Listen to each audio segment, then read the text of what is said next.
So first eliminate అయ్యారు, ఈ రోజు జరిగింది ఎలిమినేషన్. సో జాను ఎలిమినేట్ అయింది. ఎవరు ఎక్స్పెక్ట్ చేయలేదు అసలు Jaanu mentor and contestant eliminate అవుతారని.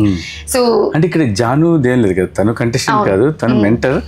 అంటే కంటెస్టెంట్ బాగా చేయించాల్సింది, అంటే కంటెస్టెంట్ బాగా చేయలేదు అనట్లేదు, కానీ తనకన్నా మిగతా వాళ్ళు ఇంకా చాలా స్ట్రాంగ్ ఉన్నారు. దానివల్ల తన లిస్ట్ లో ఉంది, ఓట్ల ప్రకారం కూడా అలాగే తక్కువ ఉంది, మార్క్స్ కూడా తనకి తక్కువ ఉంది కాబట్టి అలా ఎలిమినేట్ అయింది.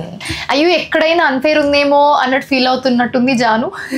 అవునా, నాకు తెలియదండి మరి. అయితే సో బేసిక్ గా చాలా ఓంకార్ గారి షోలో చాలా క్లియర్ గా ఉంటారు. ఎవరైనా కొంచెం అటు ఇటు కన్సర్న్ చూపించినా కూడా చాలా కరెక్ట్ గా చెప్పాలి అని చెప్తారు ఓంకార్. చాలా షోస్ లో చూసాం మేము. ఇంతకు ముందు సీజన్ లో కూడా ఎవరైనా కొంచెం అటు ఇటు ఉన్నా కూడా లేదు, you should do this, you should do that అని కరెక్ట్ గా చెప్తారు. సో ఎలా అనిపించింది ఈ ఎలిమినేషన్? లైక్ జరిగింది ఫస్ట్ ఎలిమినేషనే,